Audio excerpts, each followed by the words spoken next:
Home rule. What is it? How does it work? How will it impact the citizens of Douglas County?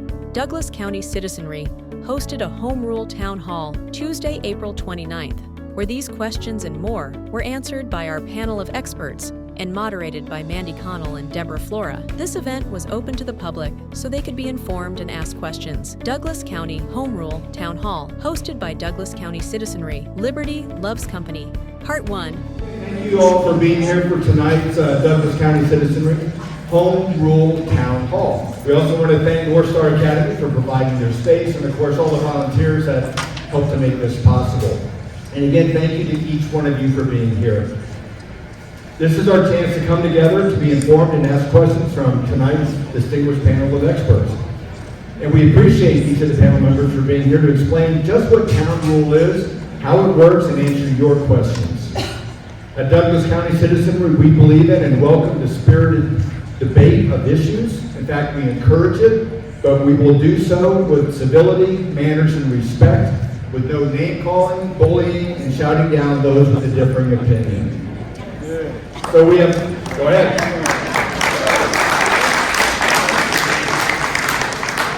So we have a full night with a lot of information to be shared.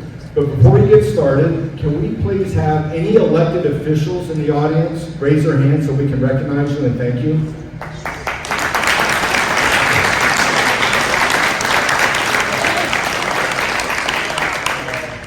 I'd also like to invite any veterans to please stand and remain standing so that we can recognize you as well.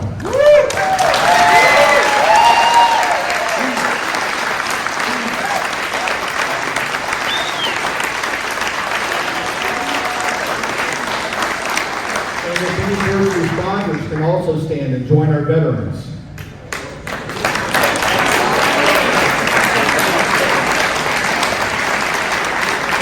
Now we know which military guys did well and don't follow orders. All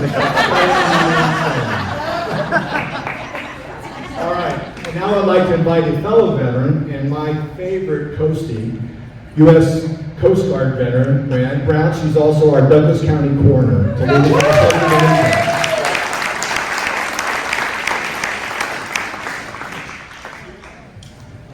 evening, everyone. Will you please join me? I pledge allegiance to the flag of the United States of America and to the republic for which it stands, one nation, under God, indivisible, with liberty and justice for all. Thank you very much. And yes, you can all be seated. And now for more about Douglas County Citizenry and tonight's event, inviting up Whitney Grab.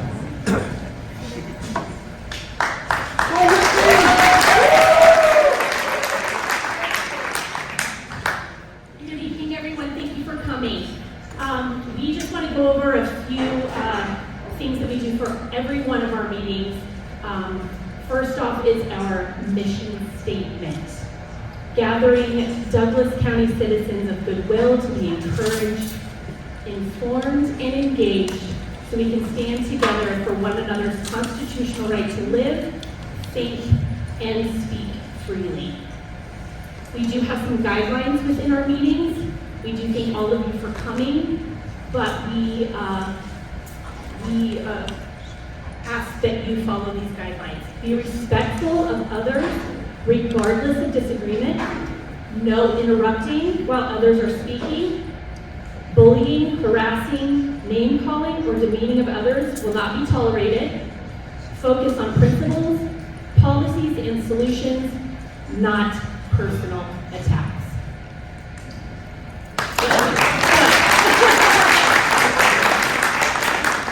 Here we go. Great, thank you so much. Thank you everyone who came. My name is Deborah, Flora. Mandy and I had to switch our name tags because we tend to merge quite frequently. But I'm honored to have you here. I'm a part of the Douglas County Steering Committee for Douglas County Citizenry. There are many citizens who came together. And this town hall is actually a culmination of what birthed this organization. We believe, as our founding fathers said, that the key to a free society is a well-educated citizenry. We believe that we are better when we are able to ask questions and speak respectfully with one another. That is the spirit of this town hall tonight. This is not a debate, this is not a candidate event or anything like that. We are all here simply to gain more information, because that is the way that we can make educated decisions. As you know, what brought this about is home rule is now being considered. Our commissioners, the Douglas County Commissioners, have introduced this. And like many of you, we have questions, and that's all this is about. We will, by the way, have a Q&A opportunity at the end for those of you who are here to line up and ask your questions. We may or may not get to every single one. We have a wonderful, robust crowd today. Mandy and I are here to simply be unbiased moderators to gain information that will hopefully answer some of your questions and perhaps prompt others. And I want to personally thank every single person that is up here and has given of their time to be here. Let's give them a big round of applause.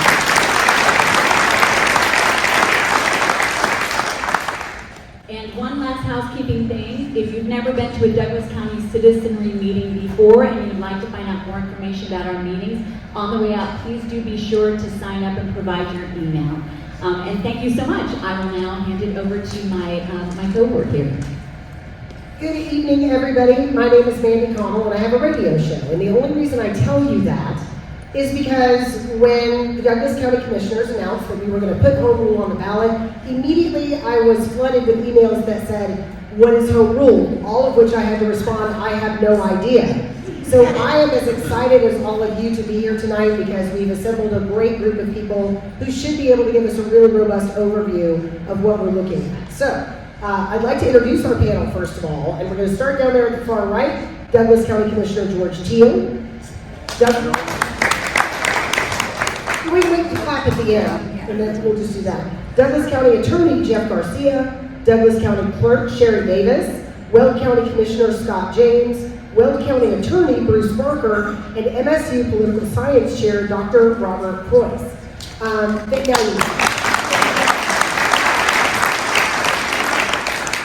We're hoping that each of them can kind of put another puzzle piece together so we begin to understand what home rule is. Our friends from Weld County are living under a home rule situation, so we're going to be going to them for their experiences with this entire process. So let's go ahead and get started, and I'm going to go to Dr. Pruehs first.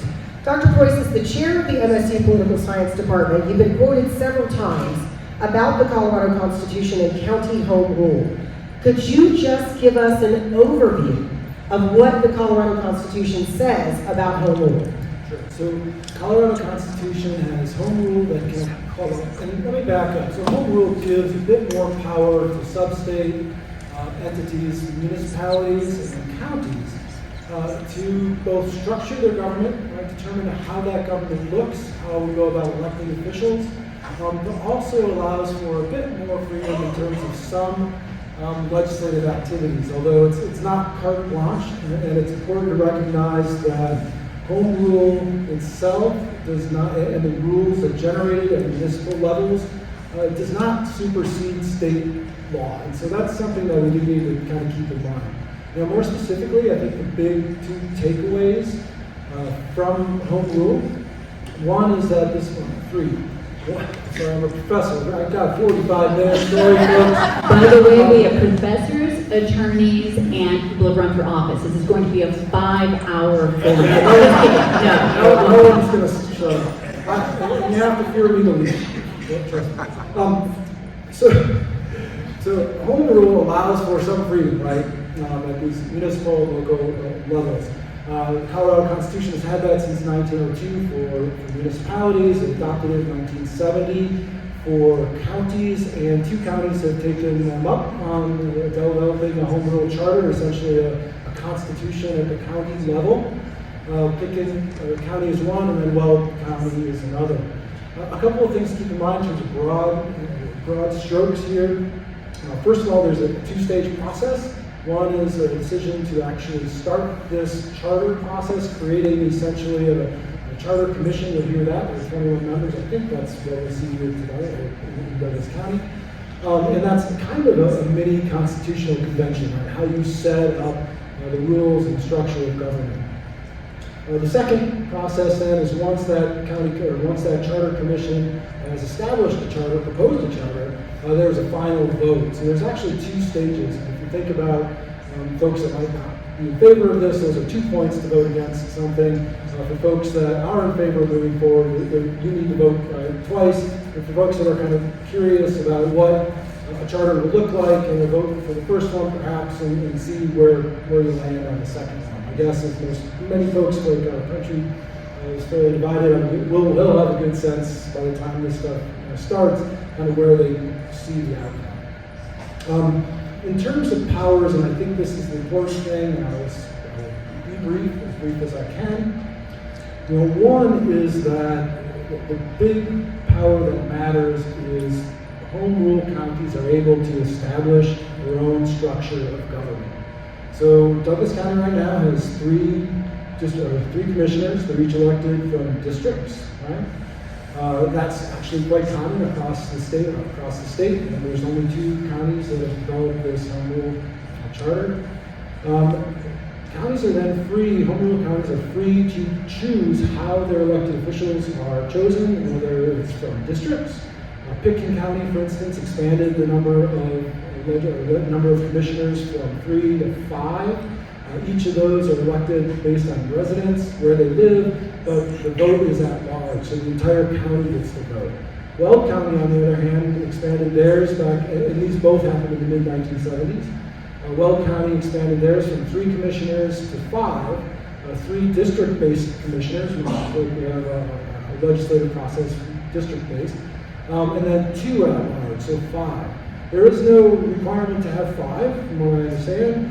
I think, for the most part, that's going to be one of the major factors that the charter is going to have to decide how you go about where folks are from in terms of how you elect them, and then the second on that matter is term limits and terms. Limits the terms, so you can establish longer terms, and you can induce or introduce something that's different than the traditional and statewide 2-year term limits that we have. So that's the big one. How we elect folks, and for you folks who are familiar with our electoral college, and by the attention here, I'm sure you are, how we go about electing things can have effects on outcomes. So that's one of the elements you're going to want to pay attention to. The other side is that in that structure, it's quite possible to get rid of merged departments. You can currently have a county manager. You do not have to have a manager system. The county commission or the charter commission can determine whether you have a manager system, or like Weld, and they'll explain how this goes in more detail. Have commissioners that will oversee 5 major departments. That is another choice that this charter commission will have to make. And then finally, just as an underscoring and a way to leave you with more questions, hopefully that will be answered down the line, keep in mind that Colorado State Supreme Court codified this in the mid-1990s, really looks at state concern laws and local concern laws. Charter commissions and local governments have authority over local concern laws, and they have a lot of freedom in that. Things like development, and some permitting, some fees, tax provisions, and you still have to go through a vote generally. But state concerns, statewide issues, and we can talk about some examples and return to that issue, still are governed by state law. So simply putting together a charter, passing that charter, and then passing legislation that comes from that charter does not establish Douglas County law as being preeminent in disputes between state law and local law. And so that's something to kind of keep in mind. And with that, I think those are enough big, broad strokes, and we'll pass it on to the next question. Thank you so much. And we will come back on some of these specifics, but we want to make sure to keep going with the overview. Thank you so much, Dr. Pruehs. I really appreciate it. Commissioner Teal, the 3 commissioners determined that you introduced proceeding with the home rule idea and giving it to the citizens to consider. The question, as we're setting this broad view of it, is what was the reasoning for doing that and doing it at this time? And in other words, what were the problems that you hope to fix, and what do you think are the gains or drawbacks for the county? Well, unfortunately, after hearing the professor speak, mostly it is to push back on state laws. And it is to assert our local control when we can. Kudos to the professor. However, the reality is of the hundreds of laws passed by the General Assembly last year, none were written to be of state concern. Zero. None of them called out those magic words, as our esteemed colleague here on the panel just pointed out. 4 of them full-on exempted a home rule county from the provisions in that bill. Every year, the first time you haven't had an opportunity to talk to Scott James yet and hear from him. First time Scott and I ever talked, we had just been elected to our individual boards of county commissioners, and well, me here in Douglas. And I was lobbying Scott to help us support a bill that was being introduced by our public works director. And Weld County was opposed. And I'm like, I'm from Weld County, I grew up in Greeley, I'm gonna call. And I called Scott, and I'm trying to talk Scott into it, and Scott's like, no, George, you don't understand. Here in Weld County, we got different considerations. We got all these oil and gas lines running around under our gravel. Oh, the topic of the bill was how deep to grade a dirt road. How many of you live on dirt roads? Okay, so I do not see a whole lot of people really pressingly interested in how deep Sheri does. Sheri lives on a dirt road. She's really concerned about this. And Scott was telling me, grading a dirt road in Weld County is different than grading a dirt road in Douglas County. We got oil and gas lines. And I'm reading, and I get to the end of the bill, and I'm like, hey, Scott, this exempts home rule counties. And I grew up in Weld County. I always heard growing up in Weld County, it doesn't matter. We're Weld County, we're home rule. Whatever the governor does, doesn't matter. Whatever the legislature does, doesn't matter. So Scott, this isn't gonna matter. So then Scott, he supported our bill that we were pushing up to the state legislature. And I'll let Scott in his own words, but the way he basically told it to me was, if Weld County is exempted from this bill, then we don't care. And of course, we'll go ahead and lend our support to a bill coming out of Douglas County Public Works.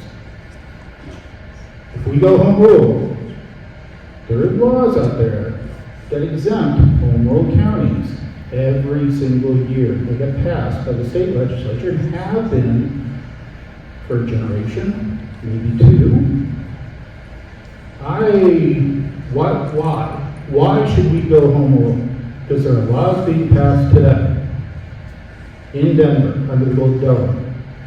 But guys, we want to be able to say, I don't care, we're home rule. We do want to be able to read them carefully and see when they do list the words, and I'm sure the attorneys here on the panel will agree, words are important in Colorado jurisprudence. When words are not present, a matter of state concern is not a matter of concern to a home rule county. And I've heard people say, listen, you think that we can get out of every state law. I don't. I don't think that. I know that's not the case. We've done this analysis. But the bottom line is, what if we can only avoid half the ones that cause us concern? I see a lot of Republican faces in the audience. Some of you might not consider yourselves a Republican, that's fine. But I know there's a lot of laws that get passed that are great concern to the Republicans of Douglas County, Colorado. If we can only get ourselves out from having to enforce half of those, hey, I'll take that. That's an improvement for the people of Douglas County. Why home rule now? That's why. Do we really want another year with this state legislature over you? The other thing I do want to point out just before, I'm sure I'm coming up to time, who thinks I'm here to enforce the will of the people? here in Douglas County. Who thinks that that's the definition of a county commissioner of a statutory county in Colorado? Dan sort of raised his hand over here. Actually, by definition, as a county commissioner in a statutory county, my role is to enforce the laws of the state of Colorado. And maybe Scott will go into this a little bit more. When I took my oath of office, I swore to protect and defend the Constitution of the United States of America and the state of Colorado, and to enforce the laws of the state of Colorado.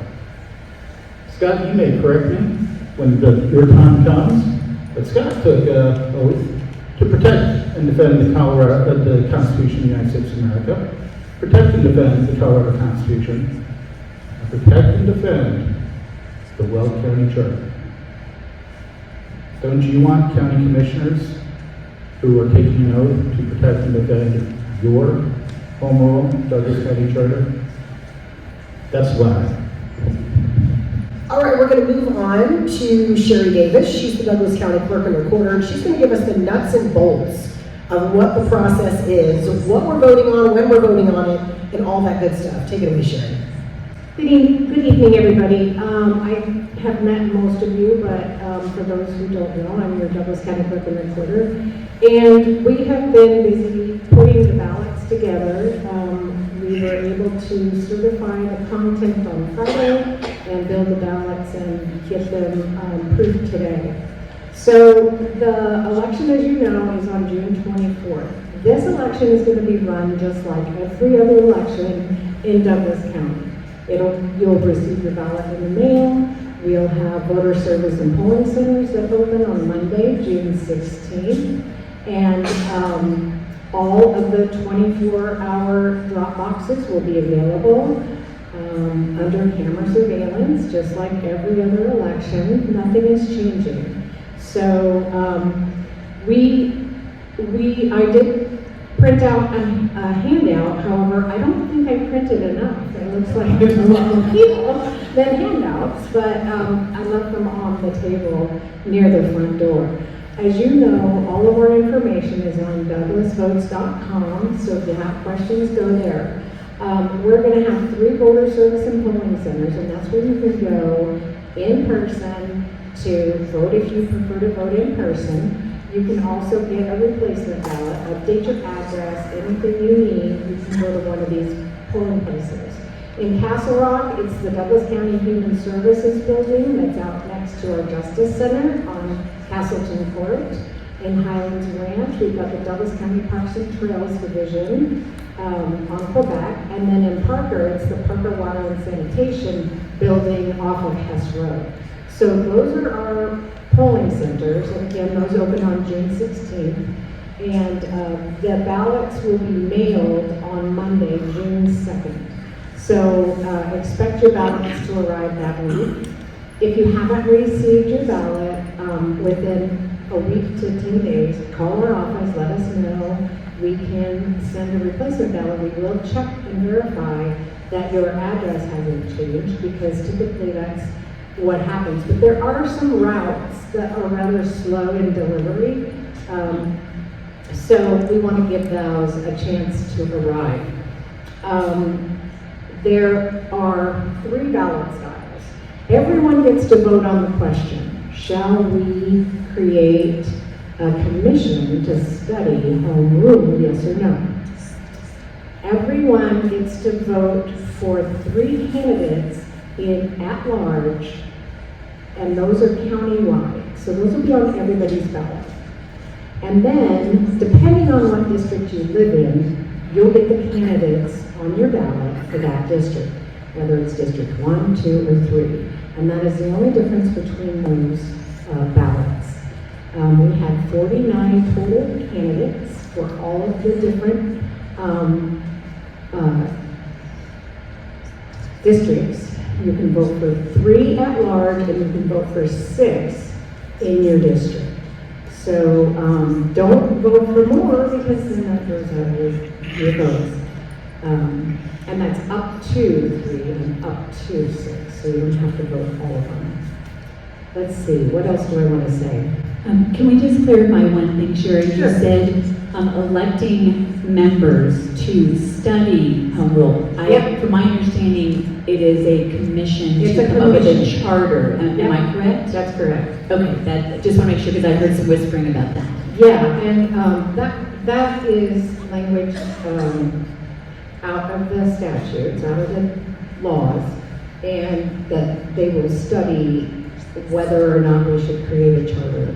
And so there are, and I don't know anything about home rule, by the way. These are your experts on them. So that's the kind of the highlights of the election. So you'll be getting contacted to become an election judge if you've signed up for that. And it's my understanding that in November, we actually vote on the charter itself. If a charter is submitted to the Board of Commissioners by a certain date, the commissioners consider it and then they'll bring it forward in November. But if they don't meet those deadlines, then, and they haven't created the charter to be considered, then no, it won't. So it depends on the work that happens. Great, thank you so much for that. And by the way, as Sheri mentioned, there are these sheets that have all those key dates on the table in the front when you leave. And if they are not enough, then they'll be available. Yes. Sheri, I also wanted to know, what is the cost of this election in June, and then what is the overall cost if it all goes through? Well, that's a great question. We will have an election in November regardless, right? We're anticipating that this election is going to cost around $500,000, and the board has set aside funds in order to cover that, because we haven't budgeted for 2 elections, we only budgeted for 1. So that's what we're anticipating, but we won't know until after it's done. Okay, thank you. Let's move on to Jeff. Jeff Garcia is the Douglas County Attorney. Jeff, adding to the overview that Commissioner Teal was sharing, there are elements that can be are local consideration, and then those that are state consideration. From the legal perspective, can you give us a little bit more detail on how this would expand the authority of the county versus state rule? And this will be something we'll keep touching on as we go through. And you've also, I know, put out a detailed PowerPoint on that. But if you don't mind addressing that point, kind of where that separation is. Sure. So what I really think is important about this is thinking about the authority that is granted to the county, but not so much just authority, because that's not what this is about, but what can be accomplished with it. And so if you look at the PowerPoint that's online, and I encourage you to do so, there's a whole home rule website for the county. And then it kind of enumerates the 4 sources of authority. But I think the really important thing that the county is considering is codifying its identity, putting together rules or guidance that cannot be easily changed in the future. So one of the examples that comes up frequently is open space. So open space is something that a lot of people in Douglas County care about, but if you want limits on what that can be in the future, if you want it so that maybe voters need to approve the sale of open space, or voters have to approve the use of it, that can be in the charter, and it regulates the government going forward. It regulates the board, so that the ideas that make Douglas County special stay there. It's not, I've heard things in the media that it's a power grab. It's not a power grab. It's a cementing of the identity of Douglas County. So we've been very successful in homeless initiative. If you've ever read about a homeless initiative, we have a low homelessness. But one of the unique things about it, which is different than even the federal government, is housing first system versus intervention system. So for a lot of things that come from the federal government, especially from the prior administration, it required you to provide a shelter. It provided you to build some kind of housing for those who are home. Douglas County doesn't take that approach. You won't find that here. Instead, you find a lot of intervention. You find things like the HEART team. You find things like crisis management. You find things like ways of getting somebody a job. If you wanted to put in the charter, then it's always going to be up to the charter commission what they want to cement the identity as. If they want to put in the charter that we are not going to have homeless shelters in Douglas County, It's a possibility, right? It's something that we probably could regulate through zoning, and it's something we can put in place so that the identity, the things that make Douglas County a prosperous, healthy, safe place can stay there. One of the other ones I just said safe is there was a lot of defund the police a few years ago. Douglas County definitely did not defund the police. In fact, they've actually increased the funding to the police. So if you wanted to put it in the charter that there was no reduction of sheriff funding without a public meeting or a vote, that could be something that could be there. So that the ideas of Douglas County, those things that have worked for Douglas County, cannot be changed so quickly by an election or by a resolution or by an ordinance. It's not about what authority grants you, but what you do with that authority. Part 1.